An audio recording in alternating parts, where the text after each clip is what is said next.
बिस्मिल्लाहिर्रहमानिर्रहीम, अस्सलाम वालेकुम। मैं असदुल्ला खान हूँ। सुप्रीम कोर्ट का फैसला आ गया मखसूस नशस्तों का। यही आना था, कोई हैरत तो हुई नहीं, यही फैसला आना था, लिखा हुआ था।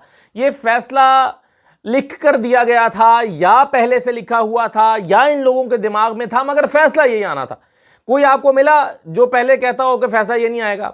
खुद मैंने 1000 दफा आपको अपने वीलॉग्स में कहा था कि भाई फैसला मखसूस नशस्तें पाकिस्तान तहरीक इंसाफ से जा रही हैं। सबको पता था मेरा इसमें क्या कमाल है, और इसके बावजूद जजेस ने वही फैसला दिया जो उन्होंने देना था, या जो उनको शायद देने के लिए कहा गया होगा, या उन्होंने आपस में फैसला किया होगा, व्हाटएवर। लेकिन बहरहाल फैसला हुआ है। आप कौन कौन से 7 जजेस हैं जिन्होंने फैसला फरमाया? ये एक, उसमें जस्टिस अमीनुद्दीन है, जस्टिस जो सबराही कर रहे थे। जस्टिस अमीनुद्दीन का उनके बाइसनेस को कौन नहीं जानता? काजी फाइसा के साथ उनके गठजोड़ को कौन नहीं जानता? काजी फाइसा की बाकियात उन्हें कौन नहीं मानता? जस्टिस अमीनुद्दीन किस तरह से वो बुग़्ज़ रखते हैं पाकिस्तान तहरीक इंसाफ से, किसे पता नहीं है। क्या वो तहरीक इंसाफ के हक़ में कोई फैसला दे सकते थे, या उन्होंने माजी में कोई फैसला दिया है? जस्टिस अमीनुद्दीन साहब जो इस आइनी बेंच, इस हुकूमत के बेनिफिशरी हैं, इस हुकूमत की 26वीं तरमीम के बेनिफिशरी हैं, आइनी बेंच के सरबराह हैं, उनसे आप तवक्को कर रहे हैं कि हुकूमत के खिलाफ फैसला दे दें? ये तवक्को आप उनसे कर रहे हैं? ये निज़ाम इस तरह का बना दिया गया है अब कि इसमें अब तकर्रुरियाँ जो हैं वो हुकूमत ने करनी है। तो जब हुकूमत ने सारे तकर्रुर करने हैं तो फिर हुकूमत के खिलाफ फैसला देने की जज कौन जुर्रत कर सकता है? जो करेगा उसे पता है मैं आइंदा चीफ जस्टिस नहीं लगूंगा। जो करेगा उसे पता है कि मेरा पत्ता काट दिया जाएगा। जो हुकूमत के खिलाफ फैसले सुनाएगा उसे पता है कि जुडिशल कमीशन का के हाथ में है सारे मामला, तो मैं ये खिलाफ उनके फैसले कैसे दे सकता हूँ, मेरा तो मुस्तकबिल तारीख हो जाएगा। तो कौन है? जस्टिस अमीनुद्दीन साहब, जस्टिस मुसर्रत हिलाली साहबा। मुसर्रत हिलाली इस केस की बुनियादी चीज़ों को भी समझ नहीं पाई 2 महीने में, बुनियादी चीज़ों को भी, और बुनियादी बचगाना सवालात करती रहीं और फैसला उन्होंने सुना दिया। नईम अख्तर अफगान साहब, इनका पहले का फैसला भी आपके सामने है जो आया था, जो ओरिजिनल फैसला 13 रुकनी बेंच का आया था, तो पहले ही उनका ये फैसला था। हाशिम काकड़ साहब, आमिर फारूक साहब। आमिर फारूक साहब कौन है? पाकिस्तान तहरीक इंसाफ के हवाले से वो कितना बुग़्ज़ रखते हैं या कितने फैसले उनके खिलाफ दे चुके हैं, कौन नहीं जानता। इमरान खान की हुमायूं दिलावर वाली उनके पास आई थी सज़ा मुअत्तली की दरख्वास्त, तो जैसे आमिर फारूक साहब वो दरख्वास्त समाअत के लिए फ़िक्स नहीं करते थे, और उसको वो टालते रहे, जितना अर्सा टाल सकते थे उसको टालते रहे, और ये उनके जो है वो उसके बाद टाल मटोल करते रहे, और फिर यानी तहरीक इंसाफ को कोई फेवर ना मिले इस सिलसिले में जितनी कोशिशें आमिर फारूक साहब बतौर चीफ जस्टिस कर सकते थे की। और दूसरा, जब नवाज शरीफ साहब को रिलीफ देना था तो एक ऐसा शख्स जिसका एब्सकॉन्डर का स्टेटस था, एब्सकॉन्डर का, उसको वहां पर बैठ के राहदारी की दरख्वास्त मंजूर की, और यहाँ जब वो फिर इस्लामाबाद आए तो 2 समातों में उनको जनाब बरियत मिल गई। तो ये हैं जस्टिस आमिर फारूक साहब, उन्होंने भी आज फैसला दिया। फिर अली बाकर नजवी साहब 50-50 रुपये के स्टाम्प पे फैसले देते रहे हैं शरीफ ख़ानदान के हक़ में। शहबाज शरीफ साहब को पहले शहबाज शरीफ टिकट कराते थे, बाद में नाम इनसे दरख्वास्त करते थे, इससे से नाम निकालो, और वो दरख्वास्त मंजूर करते थे। तो ये हैं अली बाकर नजवी साहब, शाहिद बिलाल साहब, ये लोग हैं जिन्होंने 7 जजेस जिन्होंने फैसला दिया। और अब ये जो 7 रुकनी फैसला आया है जिसमें बाकी जमातों को, पाकिस्तान तहरीक इंसाफ को नहीं मिलेंगी और सीटें बाकी सियासी जमातों में बांट दी जाएंगी। देखिए ये इतना अजीब व गरीब और हैरानकुन फैसला है कि इसमें उन जमातों को जिसकी 3 सीटें हैं, मसलन एक जमात उसने 3 सीटें जीती हैं, उसको 8 सीटें मिल जाएंगी मखसूस नशस्तें। जिसने 4 सीटें जीती हैं या 5 सीटें जीती हैं उसको 11 मजीद मखसूस नशस्तें मिल जाएंगी। सोचें, अवाम ने उनको जितवाया नहीं है, अवाम ने उनको पार्लियामान में नहीं भेजा, अवाम ने उनको असम्बली में नहीं भेजा। अवाम ने कहा कि नहीं जनाब हम 3 सीटें हैं, बस आप हम इससे ज़्यादा आपको वोट नहीं दे सकते। लेकिन इस निज़ाम ने, इस काले कानून ने, इस अदालत ने, इस ग़ुलाम अदालत ने, इस अदालत ने उनको 11 सीटें दे दी। अवाम का मैंडेट नहीं है लेकिन सीटें नवाज दी। तो कैसे होगा जनाब अब ये? फिर आप देखें काजी फाइसा ने क्या कहा था। काजी फाइसा ने वजाहत की थी, भाई मेरा 13 जनवरी के फैसले को गलत इंटरप्रेट किया गया है। मैंने ये नहीं कहा, मैंने ये तो कहा था कि इनको बल्ला नहीं मिल सकता, निशान नहीं मिल सकता, मगर मैंने ये नहीं कहा था कि ये उम्मीदवार पाकिस्तान तहरीक इंसाफ के हैं ही नहीं। तो इलेक्शन कमीशन ने गलत इंटरप्रिटेशन की है। इलेक्शन कमीशन को इन्हें पाकिस्तान तहरीक इंसाफ का उम्मीदवार कंसिडर करना चाहिए था। ये वजाहत खुद काजी फाइसा साहब देकर गए, लेकिन इलेक्शन कमीशन ने गलत किया। अब जो इलेक्शन कमीशन की गलती है उसकी तलाफी कौन करेगा? कोई है जो उस इलेक्शन कमीशन के उस गलत इंटरप्रिटेशन की तलाफी करे ना? वो कम से कम 39 लोग जिन्होंने पीटीआई का एफिडेविट जमा कराया था सर्टिफिकेट दिया था कि हम पीटीआई की तरफ से इलेक्शन लड़ रहे हैं, वो 39 लोग जिन्होंने पीटीआई का सर्टिफिकेट दिया था, उन 39 लोगों के उनके साथ इंसाफ कौन करेगा? कम से कम 39 की हद तक तो सीटें मिल जाती। कम से कम 39 वो लोग जो पाकिस्तान तहरीक इंसाफ में शामिल, पाकिस्तान तहरीक इंसाफ के एफिडेविट के साथ इलेक्शन लड़के आए हुए हैं, कम से कम उन्हें तो मखसूस नशस्तें मिल सकती थी। लेकिन नहीं जनाब, नहीं मिलनी थी मखसूस नशस्तें।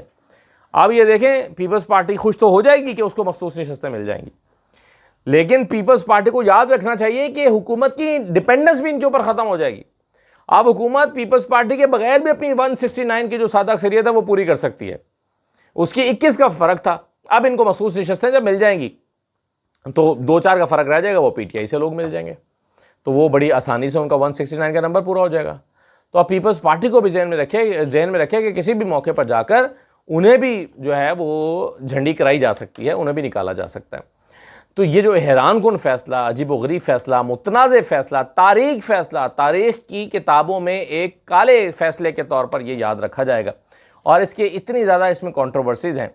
अब आज देखिए ना, किसी ने नहीं पूछा भाई इलेक्शन कमीशन आया है फ़ैसले को रिव्यू करवाने के लिए, तो क्या किसी ने इलेक्शन कमीशन से पूछा है कि आपने इस फैसले पर कोई इंप्लीमेंट क्यों नहीं किया जनाब? फैसले पर अमल दरामद क्यों नहीं किया आपने? किसी ने पूछा उनसे? किसी ने नहीं पूछा। फैसले पर अमल दरामद नहीं हुआ, आ गए हैं रिव्यू करवाने के लिए, और उस रिव्यू को एक्सेप्ट भी कर लिया गया है सुप्रीम कोर्ट की तरफ से। अब देखिएगा, कल नोटिफिकेशन होगा, कल 1 साल से, लेकिन इलेक्शन कमीशन नोटिफिकेशन नहीं कर रहा था। क्यों भाई? आपको क्या एतराज़ है? इलेक्शन कमीशन को क्या मसला है भाई? इलेक्शन कमीशन तो फरीक नहीं है ना। इलेक्शन कमीशन को सुप्रीम कोर्ट ने कहा कि आप मखसूस नशस्तें पीटीआई को दे दें। इन्होंने कहा कि नहीं जी, हमें समझ नहीं आई, फैसले की वजाहत कर दें ज़रा। सुप्रीम कोर्ट ने वजाहत की, फिर चले गए सुप्रीम कोर्ट के पास दूसरी मरतबा कि जी आपके फैसले की हमें समझ नहीं आई, ज़रा वजाहत कर दें। उन्होंने फिर वजाहत की, उन्होंने कहा भाई ताख़ीर ना करो, फैसले के ऊपर अमल दरामद करो, पीटीआई को नशस्तें दो। नहीं किया। 26वीं तरमीम हो गई, बहुत कुछ हो गया, उसको भी 8 महीने गुजर गए, सब कुछ हुआ, लेकिन मखसूस नशस्तें पीटीआई को नहीं दी।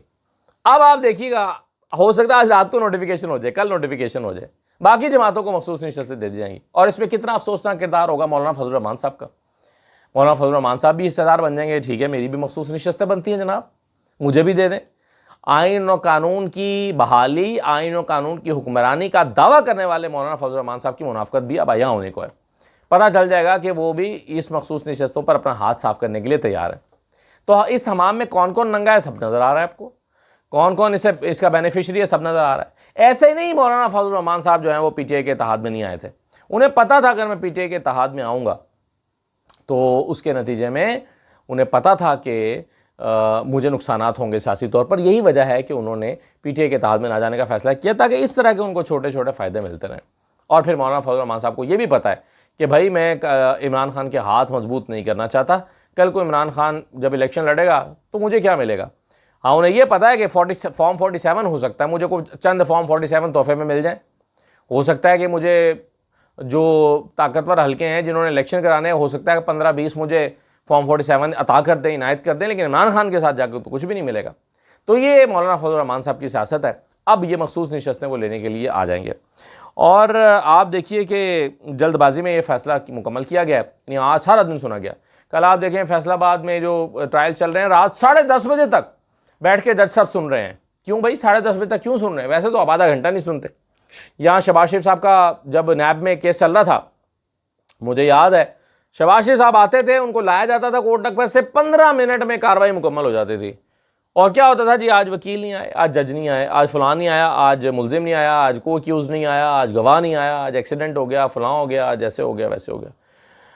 आधी दफ़ा तो शहबाज शरीफ साहब कहते थे कि भाई पब्लिक अकाउंट्स कमेटी का इजलास है या कौमी असम्बली का इजलास है, मुझे पहुंचना है इस्लामाबाद, मेरे प्रोडक्शन ऑर्डर जारी हुए हैं। कोर्ट लखपत में थे जनाब, मेरे प्रोडक्शन ऑर्डर जारी हुए हैं, आपके एहतराम के लिए, अदालत के एहतराम के लिए मैं आ तो गया हूँ, लेकिन मुझे 1 बजे इस्लामाबाद पहुंचना है या 2 बजे इस्लामाबाद पहुंचना है। और बाद दफ़ा तो शाम को 5 बजे इजलास होता था, फिर भी कहते थे भाई मुझे इस्लामाबाद जाना है, आज मुझे रुख्सत दे दें। तो अदालत कहती थी ठीक है, हाजिर लगाओ और अगली डेट दे दो।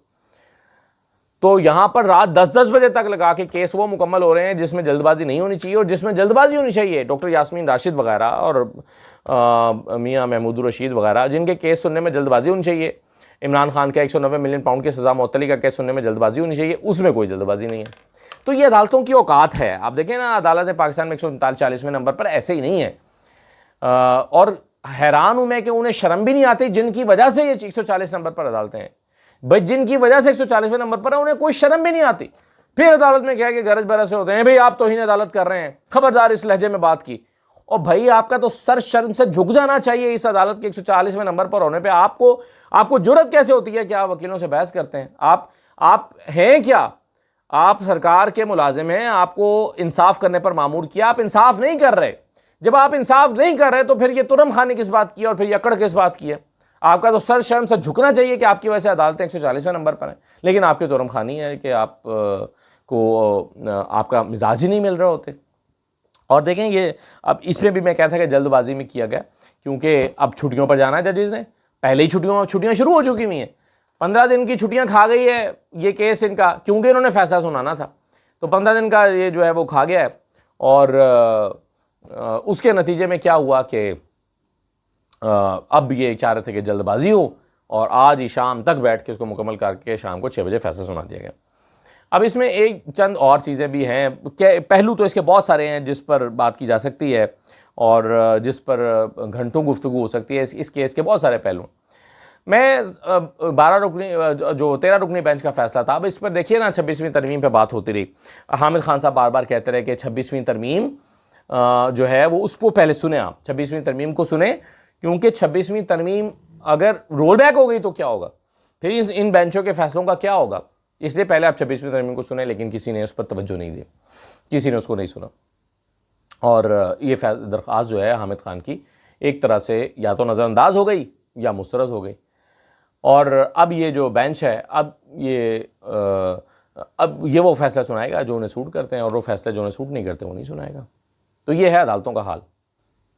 फैसल सिद्दीकी बार बार कहते रहे, पहली समात में, दूसरी समात में, कि जनाब ये 11 रुकनी बेंच नहीं सुन सकता, 13 रुकनी बेंच का फैसला था, इसको छोटा बेंच नहीं सुन सकता, न्यूमेरिकली छोटा बेंच नहीं सुन सकता, सेम बेंच को सुनना चाहिए, डिफरेंट बेंच नहीं सुन सकता।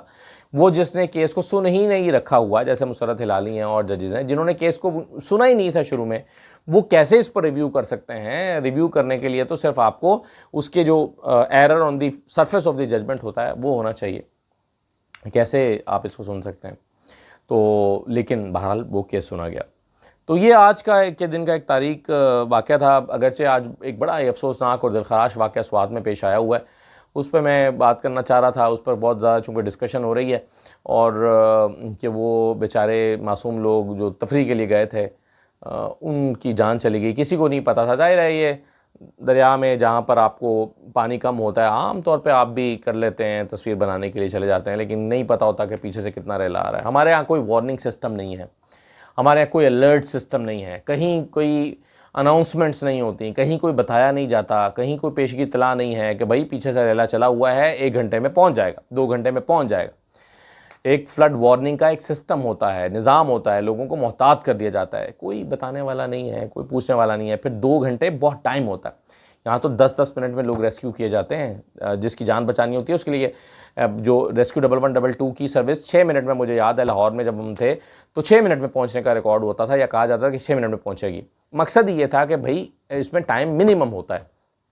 यहाँ पर घंटे तक रेस्क्यू सर्विस नहीं आई, और आई भी तो उसने कुछ वो कर नहीं सकी, उसके पास कुछ था नहीं। क्यों नहीं पूरे हेलीकॉप्टर ऐसे हवाओं में उड़ते हुए नज़र आए हमें, क्यों नहीं इमरजेंसी फौरी तौर पर नाफिज हो गई, इतला तो पहुंच गई होगी। आज वो जो असिस्टेंट कमिश्नर वगैरह हैं और आज जो इंतज़ामिया है वो सारी खड़ी होकर दे रही है, जी हमने कोशिश की, ये किया वो किया। बहरहाल बड़ा अफसोसनाक वाक़या। इसके भी कई पहलू हैं जिस पर बात हो सकती है। सयाहों को कितना मोहतात होने की ज़रूरत है, कौन सी एहतियाती तदाबीर होती हैं, दिनों का इंतखाब, मौसम की प्रेडिक्शन, फिर जो है वो एहतियाती तदाबीर, और फिर ऐसी सूरत में फंस जाएँ तो फिर उसकी सूरत में क्या होना चाहिए। तो ये वो सारी चीज़ें हैं जिस पर मेरा ख़्याल है कि अलग से बात होनी चाहिए। तो चलिए, बहरहाल अभी तो ये जो एक काला फ़ैसला आया है सुप्रीम कोर्ट का, इसी पर मातम कर लीजिए। मातम करने को तो बहुत कुछ है हमारे यहाँ। इजाज़त दीजिए, अल्लाह हाफ़िज़।